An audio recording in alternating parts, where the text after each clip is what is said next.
सत्य मिलता है शून्य में और खो जाता है शब्दों में। सत्य मिलता है मौन में, बिछुड़ जाता है मुखरता में। सत्य की कोई भाषा नहीं, सारी भाषा असत्य है। भाषा मात्र मनुष्य का निर्माण है, सत्य मनुष्य का निर्माण नहीं, आविष्कार है। सत्य तो है ही, उसे बनाना नहीं है, न उसे प्रमाणित करना है, सिर्फ उघाड़ना है। और उघाड़ने की घटना जब मनुष्य के भीतर सारी भाषा का ऊहापोह शांत हो जाता है तभी घटती है, क्योंकि भाषा के ही पर्दे हैं, विचार से ही बाधा है। यह बहुत बुनियादी और प्राथमिक सूत्र है समझ लेने का। बच्चा पैदा होता है, कोई भाषा उसके पास नहीं होती, न कोई शास्त्र लेकर आता है, न कोई धर्म, न कोई जाति, न कोई राष्ट्र। उतरता है शून्य की भांति। शून्य की पवित्रता अनूठी है। शून्य एकमात्र कुंवारापन है, बाकी तो सभी विकृत है। उतरता है एक ताजे फूल की भांति, चेतना पर एक लकीर भी नहीं होती, जानता कुछ भी नहीं, लेकिन बच्चे की जानने की क्षमता शुद्ध होती है। दर्पण है, अभी कोई प्रतिबिंब भी नहीं बना, लेकिन दर्पण की क्षमता पूरी है, शुद्ध है।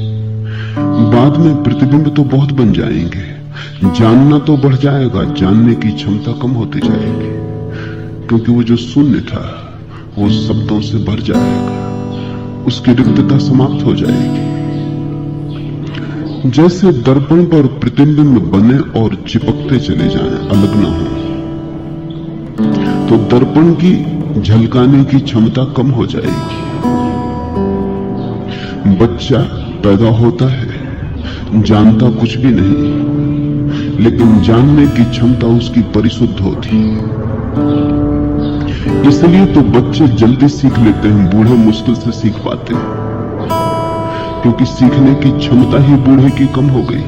मन भर गया, स्लेट पर बहुत कुछ लिखा जा चुका, कागज अब कोरा नहीं है। पहले कागज को कोरा करना पड़े तभी कुछ नया लिखा जा सके। बच्चा जैसा पैदा होता है, यदि तुम पुनः वैसे ही हो जाओ तो ही सत्य को पा सकोगे। तो एक जन्म तो बच्चे का है और एक जन्म संतत्व का। जिसके जीवन में दूसरा जन्म घट गया, जो द्विज हो गया, वही ब्राह्मण है। शास्त्र कहते हैं पैदा सभी शूद्र की भांति होते हैं, कभी कोई विरला ब्राह्मण हो पाता है, से सब शूद्र की भांति ही पैदा होते, शूद्र की भांति ही मर जाते हैं। ब्राह्मण कौन है?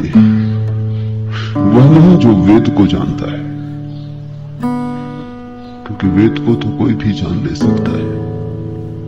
वह नहीं जिसे शास्त्र कंठस्थ है, शास्त्र तो कंठस्थ कोई भी कर ले सकता है। शास्त्र की जानकारी तो स्मृति है, ज्ञान नहीं।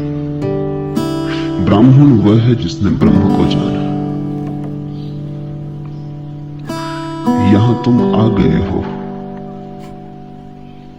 तुम्हें शायद पता भी ना हो, ये खोज ब्राह्मण होने की खोज, ब्रह्म को जानने की खोज।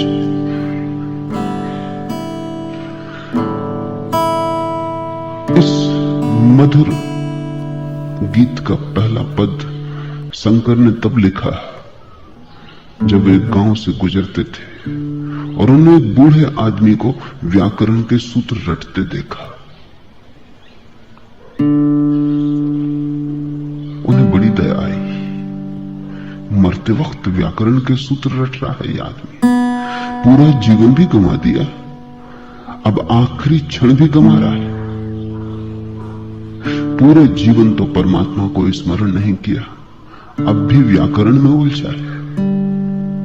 व्याकरण के सूत्र रटने से क्या होगा? स्वामी राम अमेरिका से वापस लौटे। अमेरिका में उनका गहरा प्रभाव पड़ा। आदमी अनूठे थे, अत्यंत जीवंत वेदांत था उनमें, नगद था परमात्मा, उधार नहीं। एक ज्योतिर्मय पुंज थे। अमेरिका के सरल हृदय पर उनकी बड़ी छाप पड़ी। अमेरिका का हृदय बहुत सरल है। सरल होने का कारण है क्योंकि अमेरिका का कोई अतीत नहीं, कोई परंपरा नहीं, कोई इतिहास नहीं, कुल 300 वर्ष पुराना देश है। बच्चे जैसा सरल चित्त है, बहुत परतें समझ की, ज्ञान की, शास्त्र की नहीं। राम को लोगों ने पूजा, उनके वचनों को ऐसे सुना जैसे वो अमृत का संदेश लाए हो। लोग उनके साथ नाचे और गाए।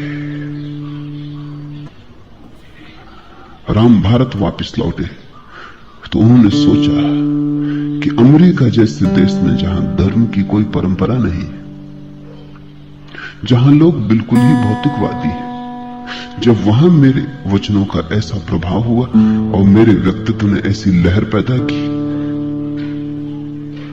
तो भारत में तो न मालूम क्या हो जाएगा। लौटता हूं अपने घर, जहां की परंपरा हजारों साल पुरानी, कब प्रारंभ हुआ, जहां का इतिहास सब अंधकार में खो गया, इतना लंबा है। जहां वेद लिखे गए, उपनिषद रचे गए, गीता निर्मित हुई, जहां बुद्ध, महावीर और शंकर जैसे लोग पैदा हुए, वहां मेरी बात तो ऐसी पकड़ी जाएगी जैसे मैं हीरे बांटता हूं।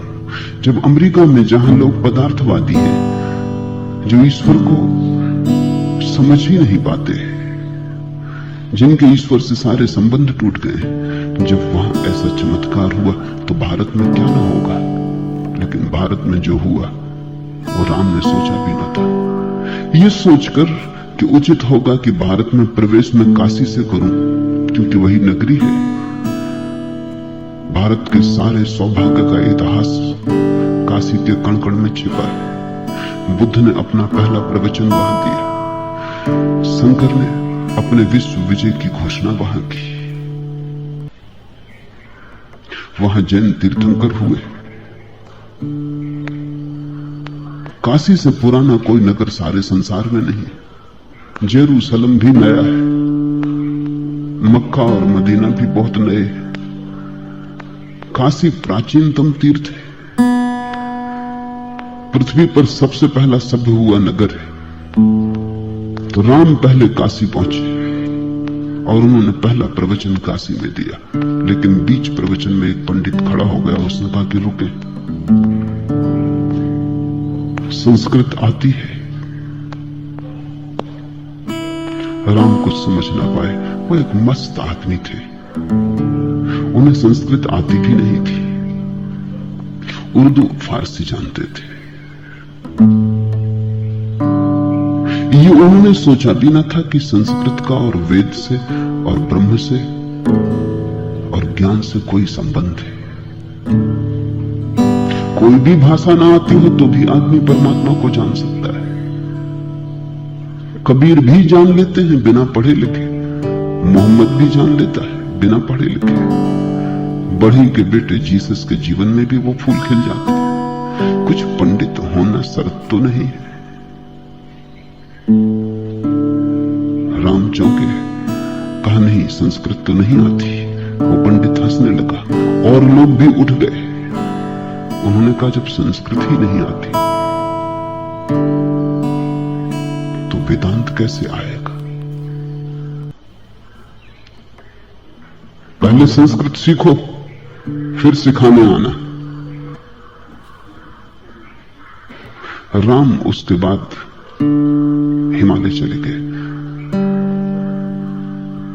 और एक बड़ी उदास घटना है कि राम ने सन्यासी का वेश छोड़ दिया। जब वे मरे तो गैरिक वस्त्रों में नहीं थे, क्योंकि उन्होंने कहा जो धर्म शब्दों में अटक गया हो और जिसका सन्यास केवल पांडित हो गया हो और संस्कृत जानने से जहां वेदांत जाना जाता हो, उस समूह का क्या अपने को अंग मानना। जब वो मरे तब वे गैरिक वस्त्रों में न थे, उन्होंने सन्यास का भी त्याग कर दिया। परंपरा ने सन्यास तक को दूषित कर दिया है। अमेरिका समझ सका, भारत न समझ पाया। अमेरिका ना समझ है इसलिए समझ सका, भारत बहुत समझदार है, जरूरत से ज्यादा समझदार है। बिना जाने बहुत कुछ जान लेने की भ्रांति भारत को पैदा हो गई। पंडित तो हो गया है, मन प्रज्ञावान नहीं हो पाया है। शब्द तो भर गए, निशब्द के लिए जगह नहीं बची है। और धर्म का कोई संबंध शब्दों से नहीं। इसलिए मैं जो तुमसे कहूं उससे भी ज्यादा ध्यान उस पर देना जो मैं तुमसे ना कहूं। बोलूं शब्द पर बहुत ध्यान मत देना, दो शब्दों के बीच में जो खाली जगह होती है उस पर ध्यान देना। जो बोलूं वो छूट जाए हर्जा नहीं है, लेकिन जो अनबोला है वो न छूट पाए। पंक्तियों के बीच पढ़ना पड़ता है ब्रह्म को, शब्दों के बीच खोजना पड़ता है ब्रह्म को, अंतराल में घटता है।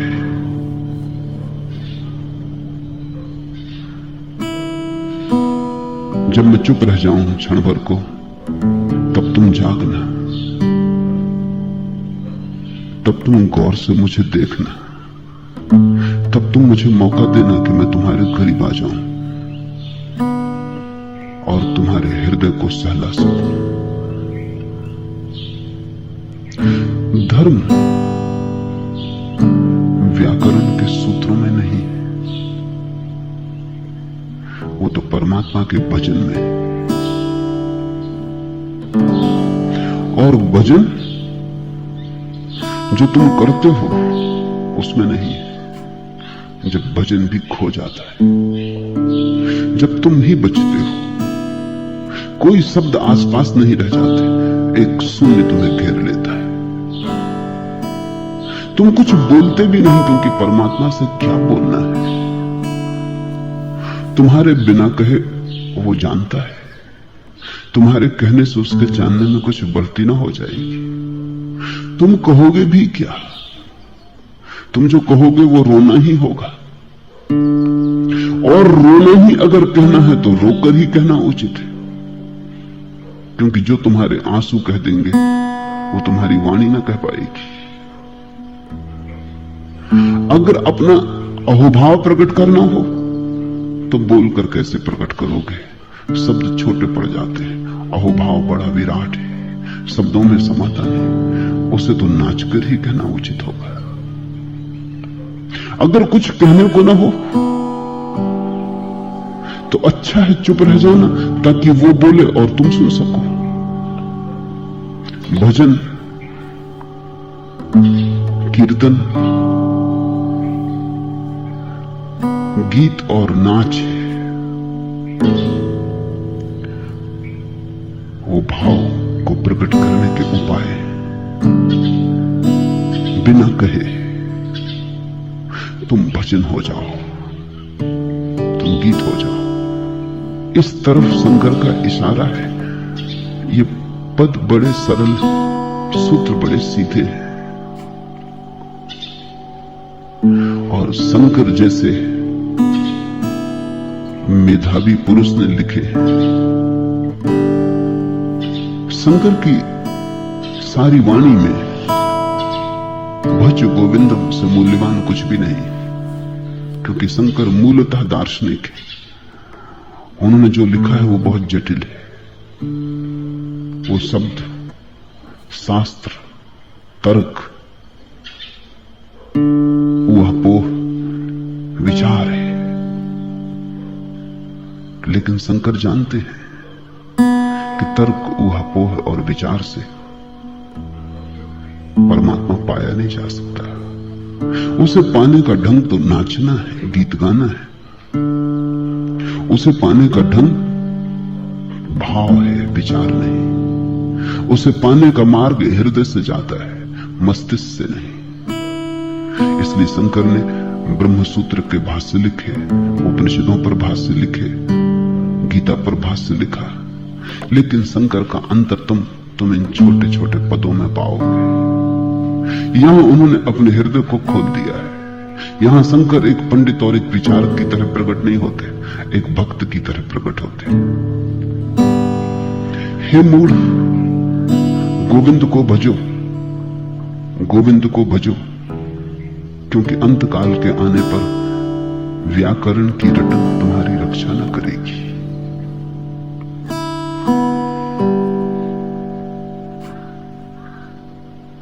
हे मूढ़, गोविंद को भजो। मूढ़ता क्या है? शंकर तुम्हें मूढ़ कहकर कोई गाली नहीं दे रहे हैं। अत्यंत प्रेमपूर्ण वचन है उनका ये। भज गोविंदम, भज गोविंदम, भज गोविंदम मूढ़ मते। हे मूढ़, भगवान को भज, गोविंद को भज। मूढ़ता का क्या अर्थ है? मूढ़ता का अर्थ समझो। मूढ़ता का अर्थ अज्ञानी नहीं। मूढ़ता का अर्थ है अज्ञानी होते हुए अपने को ज्ञानी समझना। मूढ़ता पंडित के पास होती है, अज्ञानी के पास नहीं। अज्ञानी को क्या मूढ़ कहना? अज्ञानी सिर्फ अज्ञानी है, नहीं जानता। बात सीधी साफ है। और कई बार ऐसा हुआ है कि नहीं जानने वाले ने जान लिया और जानने वाले पिछड़ गए। क्योंकि जो नहीं जानता है उसका अहंकार भी नहीं होता। जो नहीं जानता है वो विनम्र होता है। जो नहीं जानता है, नहीं जानने के कारण ही उसका कोई दावा नहीं होता। लेकिन पंडित बिना जाने जानता है कि जानता है। शब्द सीख लिए हैं उसने, ग्रंथों का बोझ उसके सिर पर है। वो दोहरा सकता है व्याकरण के नियम, उन्हीं में डूब जाता है। सूफियों की एक कथा है। एक सूफी फकीर अपनी रोटी कमाने के लिए एक नदी पर लोगों को नाव से पार करवाता था। एक दिन गांव का पंडित उस पार जाना चाहता था, तो सूफी फकीर ने कहा, आपसे क्या पैसे लेने? पैसे भी वो 1-2 पैसे लेता था, आपको ऐसे ही पार करा देंगे। पंडित नाव में बैठा, वे दोनों चले। दोनों ही थे नाव में। पंडित ने पूछा, कुछ पढ़ना लिखना आता है? पंडित और पूछ भी क्या सकता है? जो वो जानता है वही सोचता है दूसरों को भी जना दे। हम वही दूसरों को दे सकते हैं जो हमारे पास है। सूफी फकीर का तेज उसे दिखाई ना पड़ा। पंडित अपने ज्ञान में अंधा होता है। उसने से समझा एक साधारण माझी है, वो एक असाधारण पुरुष था।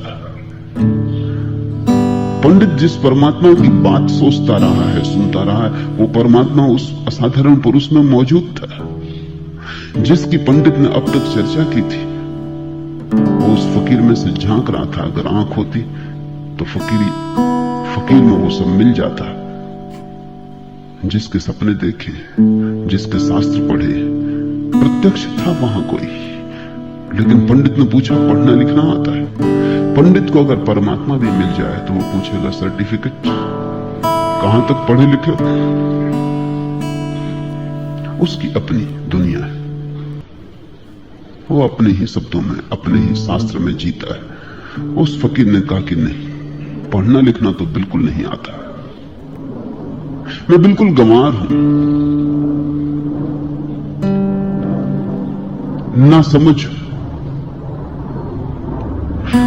उसने जब ये शब्द कहे तब अगर पंडित के पास जरा भी होश होता तो देख लेता कि कितनी गहरी विनम्रता है।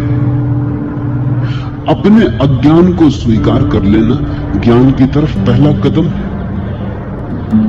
और अगर कोई समग्रता से अपने अज्ञान को स्वीकार कर ले तो वही अंतिम कदम भी हो सकता है।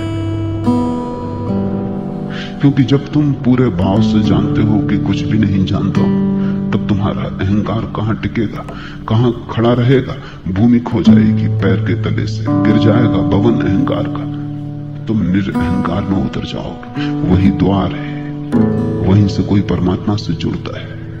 फकीर ने कहा मैं कुछ भी नहीं जानता हूं, बिल्कुल बेपढ़ा लिखा हूं। पंडित ने कहा तो फिर तुम्हारी 4 आना जिंदगी बेकार गई। नाव थोड़ी आगे बढ़ी, पंडित ने पूछा और गणित तो आता ही होगा कम से कम, हिसाब किताब के लिए जरूरी है। फकीर ने कहा अपने पास कुछ है ही नहीं, हिसाब किताब क्या कर, खाली हाथ। जो दिन में मिल जाता है वो सांझ तक समाप्त हो जाता है, क्योंकि रोटी से ज्यादा कमाना नहीं है कुछ। रात तो हम फिर फकीर हो जाते, सुबह उठ के फिर कमा लेते, और परमात्मा अब तक देता रहा है तो कल का हिसाब क्या रखना। और किसी ने दे दिया तो ठीक है, और किसी ने ना दिया तो भी ठीक है, क्योंकि अब तक जी लिए हैं, आगे भी जी लेंगे।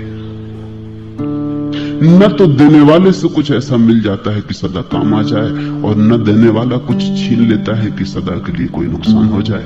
सब खेल है। पंडित ने कहा तुम्हारी 8 आना जिंदगी बेकार गई। और तभी अचानक तूफान आ गया और नाव डगमगाने लगी, और नाव अब तब डूबी होने लगी। फकीर हंसा, क्योंकि पंडित बहुत घबरा गया। मौत सामने देखकर कौन न घबरा जाएगा। ऐसे पंडित अमृत की बातें करता था, आत्मा अमर है। लेकिन जब मौत सामने आती तब पांडित्य की आत्मा काम नहीं आती, न पांडित्य की अमरता काम आती। घबरा गया, हाथ पैर कपने लगे। फकीर ने पूछा तैरना नहीं आता? उसने कहा कि बिल्कुल नहीं आता। फकीर ने कहा तुम्हारी 16 आना जिंदगी बेकार गई। अब मैं तो कूदता हूं, हम तो चले, नाव तो डूबेगी। हे मूर्ख, गोविंद को भजो, गोविंद को भजो, क्योंकि अंत काल के आने पर, संभवतः शंकर उस कहानी को जानते रहे हो जो मैंने तुमसे कही, क्योंकि अंत काल के आने पर व्याकरण की रटन तुम्हारी रक्षा न करेगी। जब डूबना आएगा सामने, जब मौत घेरेगी, तब अगर तैरना आता हो तो ही काम आ सकेगा। मौत में तैरना आता हो, और अगर मौत में तैरना नहीं आता तो मौत डुबा लेगी। बहुत बार पहले भी उसने डुबाया। तुम अभी तक भी सजग नहीं हुए हो, तुमने अब तक भी तैरना नहीं सीखा। अंत काल के आने पर, मृत्यु के आने पर कितनी तुम भाषा जानते हो, या कितनी भाषाएं जानते हो, कितना व्याकरण जानते हो, कुछ भी तो काम ना पड़ेगा। जो मौत में काम आ जाए वो प्रज्ञा, और जो मौत में काम ना आए वो पांडित्य। मौत कसौटी है। तो जो भी तुम जानते हो उसको इस कसौटी पे कसते रहना, कहीं भूल ना हो। ये कसौटी सदा सामने रखना, जैसे सराफ कसता रहता है पत्थर पर सोने को। ऐसे इस कसौटी को रखे रहना सदा। जो मौत में काम आए उसी को ज्ञान मानना, जो मौत में काम ना आए, धोखा दे जाए, दगा दे जाए, उसे पांडित्य समझना। और जो मौत में काम ना आए वो जीवन में क्या खाक काम आएगा। जो मौत तक में काम नहीं आता वो जीवन में कैसे काम आ सकता है, क्योंकि मौत जीवन की पूर्णा होती है, वो जीवन का चरम शिखर है, वो जीवन का समारोह है। जो मौत में काम आता है वही जीवन में भी काम आता है। यद्यपि जीवन में धोखा देना आसान है, लेकिन मौत में धोखा देना असंभव है। मौत तो सब उघाड़ के सामने रख देगी। शंकर किसे मूढ़ कहते हैं? उसे मूढ़ कहते हैं जो जानता तो नहीं है लेकिन व्याकरण को रट लिया है, शब्द का ज्ञाता हो गया है। शास्त्र से जिसकी पहचान हो गई है, जो शास्त्र को दोहरा सकता है, पुनरुक्त कर सकता है, शास्त्र की व्याख्या कर सकता है, पंडित को मूढ़ कह रहे हैं शंकर। अगर पंडित को मूढ़ न कहते होते तो हे मूढ़ गोविंद को भजो, गोविंद को भजो, क्योंकि अंतकाल के आने पर व्याकरण की रटन तुम्हारी रक्षा न करेगी। अचानक व्याकरण को याद करने की जरूरत नहीं थी। मूढ़ थोड़ी, जिनको हम मूढ़ कहते हैं, अज्ञानी, वे थोड़ी व्याकरण रट रहे हैं, पंडित रट रहा है। और भारत में ये बोझ काफी गहरा हो गया है। ये इतना गहरा हो गया है कि करीब करीब हर आदमी को यह ख्याल है कि वो परमात्मा को जानता है, क्योंकि परमात्मा शब्द को जानता है। ध्यान रखना, परमात्मा शब्द परमात्मा नहीं है, न पानी शब्द पानी है। और प्यास लगी हो तो शब्द काम ना आएगा, पानी चाहिए। और मौत सामने खड़ी हो तो अमृतत्व के सिद्धांत काम ना आएंगे, अमृत का स्वाद चाहिए। मैं एक यात्रा में था, गर्मी के दिन थे, और उस वर्ष वर्षा नहीं हुई थी उस इलाके में। स्टेशन पर गाड़ी रुकी थी। एक आदमी 10-10 पैसे में एक गिलास पानी बेच रहा था। 10 पैसे में एक गिलास ठंडा पानी, कहता हुआ बढ़ता जाता, पैसे इकट्ठे करता जाता। एक आदमी जो मेरे पास ही बैठा था डब्बे में, उसने कहा 8 पैसे में न दोगे? वो पानी बेचने वाला रुका ही नहीं। उसने कहा फिर तुम्हें प्यास ही नहीं लगी। जब प्यास लगी हो तो कोई 10 पैसे 8 पैसे की बात करता है। ये तो प्यास न लगे हुए लोगों की बातें हैं। वो मुझे जज गई बात। उसने ठीक कहा कि 2 पैसे की फिक्र करोगे तुम, जब प्यास लगी हो तब आदमी सब देने को तैयार हो सकता है। हिसाब किताब तभी तक चलता है जब तक प्यास न लगी हो। तुम कहते हो तुम हिंदू हो, मुसलमान हो, ईसाई हो, ये सब प्यास न लगे होने की बातें। जब प्यास लगती है तो कौन हिंदू, कौन मुसलमान, कौन ईसाई है। जब प्यास लगती है तो तुम परमात्मा को मांगते हो। मंदिर, मस्जिद और गुरुद्वारे से कोई लेना देना नहीं रह जाता। इनसे कहीं प्यास बुझी है। और जब प्यास लगती है तो तुम हिसाब किताब नहीं लगाते। त्याग का यही अर्थ है, संन्यास का यही अर्थ है कि तुम्हें प्यास लगी है और तुम सब कुछ दांव पे लगाने को तैयार हो। लोग कहते हैं हां, परमात्मा को भी जानना है, लेकिन अभी और दूसरे काम करने को भी बाकी है। अभी और उलझने हैं, उनको सुलझाने हैं। लोग परमात्मा को आखिर में टालते जाते हैं। वो तुम्हारी जरूरतों के क्यू में बिल्कुल अंत में खड़ा है, और जरूरतों का क्यू कभी पूरा नहीं होता है। वो अंत में ही खड़ा रह जाता है। तुम समाप्त हो जाओगे, तुम उसके पास कभी पहुंच ना पाओगे। एक जरूरत पूरी नहीं होती कि 10 पैदा हो जाती। एक आकांक्षा भर नहीं पाती कि 1000 पैदा हो जाती। वो हमेशा पीछे ही खड़ा रहता है, वो इंच भर नहीं सरक पाता। तुम्हारे जो जीवन की फेहरिस्त है उस पर परमात्मा अंतिम है या प्रथम है, इस पर सब कुछ निर्भर करेगा। जिसकी फेहरिस्त पे वो अंतिम है वो मूढ़ है, और जिसकी फेहरिस्त वो प्रथम है वो अमूढ़ है। वो जागने लगा। उसने एक बात ठीक से समझ ली कि इस जीवन में मैं कुछ भी इकट्ठा कर लूं, मौत उसे छीन लेगी, और जो छीन ही जाना है उसे इकट्ठा करने में समय गंवाना व्यर्थ है। हे मूढ़, गोविंद को भजो। भजना इसे भी समझ लेना जरूरी है, क्योंकि तुम्हें भजन करते लोग मिल जाएंगे और भजन वे नहीं कर रहे। उनका भजन भी ऊपर ऊपर मनोरंजन होगा, शायद जीवन को दांव पर नहीं लगाया है। मजा ले रहे होंगे शायद। किसी और गीत से भी इतना मजा मिल सकता था, किसी और संगीत में भी इतनी ही खुशी हो सकती थी, लेकिन भजन का अर्थ है तुम्हारे पूरे प्राण से कोई आह उठती है, तुम्हारे पूरे प्राण से कोई आवाज उठती है, तुम्हारे पूरे प्राण दांव पर लगे, जैसे जीवन मरण का सवाल हो। गोविंद को बचना हो तो खुद को गंवाना जरूरी है।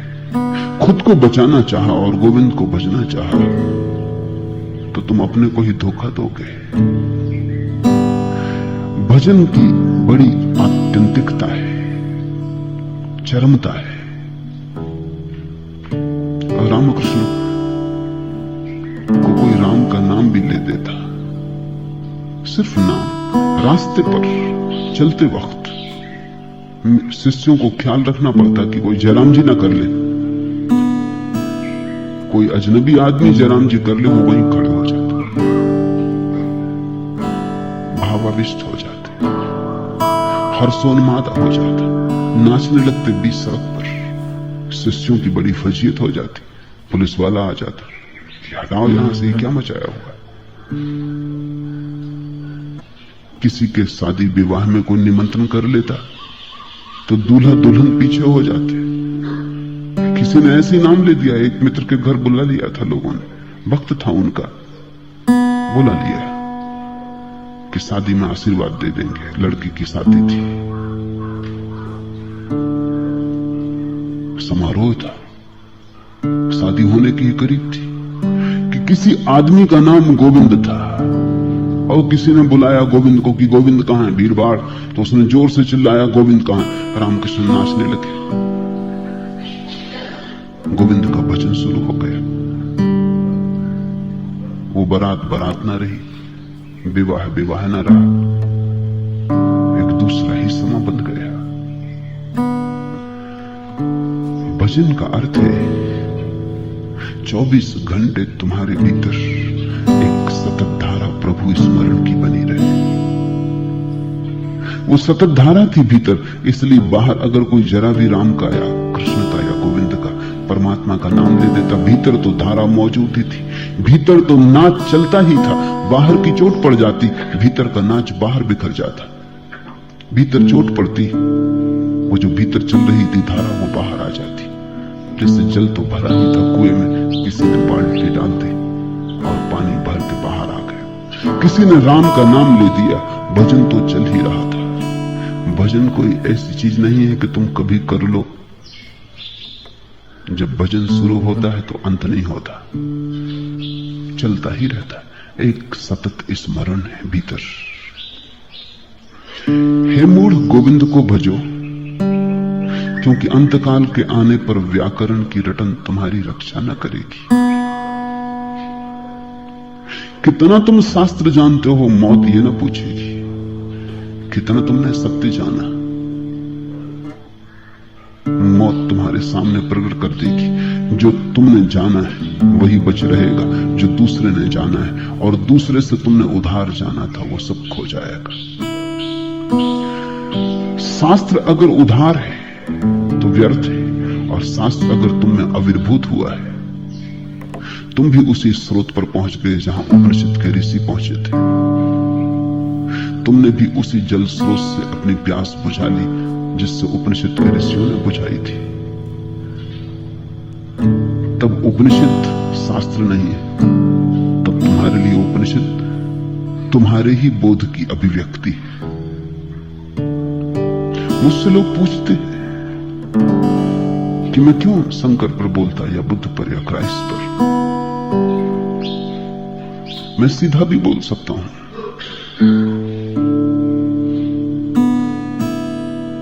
मैं सीधा ही बोल रहा हूं उनसे। मैं कहता हूं क्योंकि शंकर के इस गीत में शंकर ने वही कहा है जो मैं कहना चाहूंगा, और इतने सुंदर ढंग से कहा है कि अब उसे और सुधारा नहीं जा सकता। आखिरी बात कह दी, कोई जरूरत नहीं है अब उसे दोहराने की। शंकर पर मैं इसलिए नहीं बोल रहा हूं कि मुझे लगता है शंकर जानते हैं, लगने का सवाल नहीं है। मेरा कोई विश्वास नहीं है शंकर में। उसी जल स्रोत से मैंने भी जल पिया है जहां से पी के ये गीत उनमें पैदा हुआ होगा। हे मूर्ख, धन बटोरने की तृष्णा को छोड़ो, सद्बुद्धि को जगाओ और मन को तृष्णा शून्य करो तथा उसी से संतुष्ट और प्रसन्न रहो जो अपने श्रम से मिलता है। हे मूर्ख, सदा गोविंद को भजो। धन बटोरने की तृष्णा छोड़ो। धन से केवल अर्थ उस धन का नहीं है जिसे तुम धन कहते हो। धन से उस सब का अर्थ है जिसको तुम बटोरते हो। जिसको भी बटोरने की तुम्हारे भीतर तृष्णा है वो सभी धन है, फिर वो ज्ञान ही क्यों ना हो। जब तुम ज्ञान भी बटोरते हो तुम धन ही बटोर रहे हो। एक आदमी रुपए गिनता जाता है कितने उसकी तिजोरी में हो गए।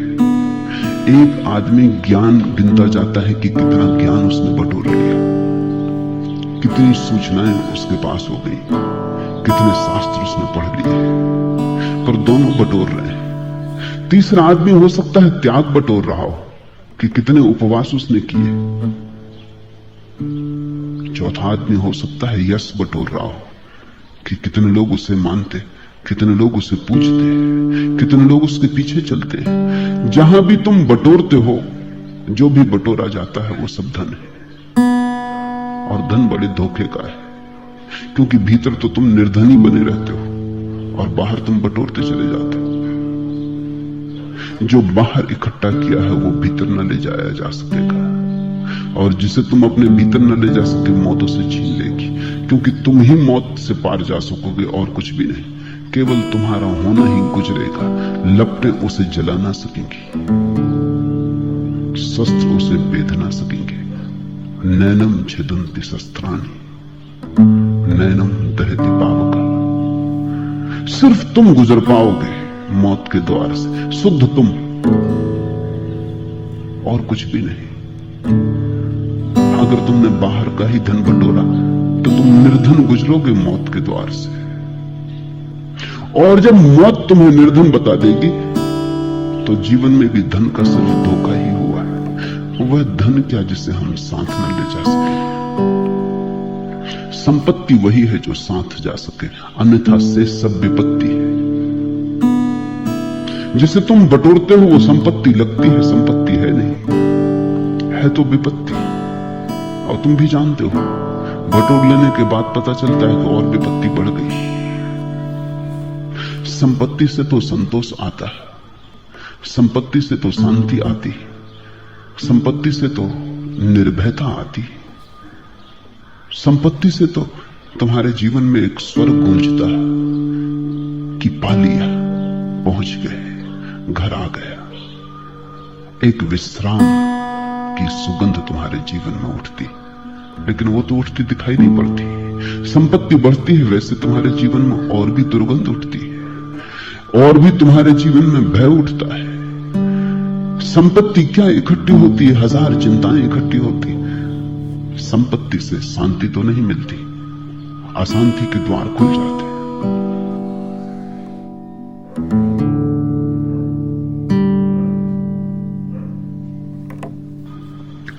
हे मूर्ख, धन बटोरने की तृष्णा को छोड़ो, बटोरने की ही तृष्णा को छोड़ो। बटोरने का इतना पागलपन क्यों है? मैं एक घर में रहता था। उस घर के जो मालिक थे वो बटोरने के शुद्ध अवतार थे। कोई भी चीज जो व्यर्थ भी हो गई उसे भी संभाल कर रख लेते। उनका घर एक कबाड़खाना था। उसमें वो कैसे जीते थे यही बड़ा मुश्किल, कैसे रहते थे यही बड़ा मुश्किल। एक दिन मैं सामने बगीचे में खड़ा था, वो मुझसे बात कर रहे थे और उनका छोटा लड़का एक बुहारी टूटी, किसी काम की नहीं, सिर्फ पिछली ठूंठ ही बची थी, उसे बाहर फेंक गया। तत्क्षण मैंने देखा कि वो बेचैन हो गए।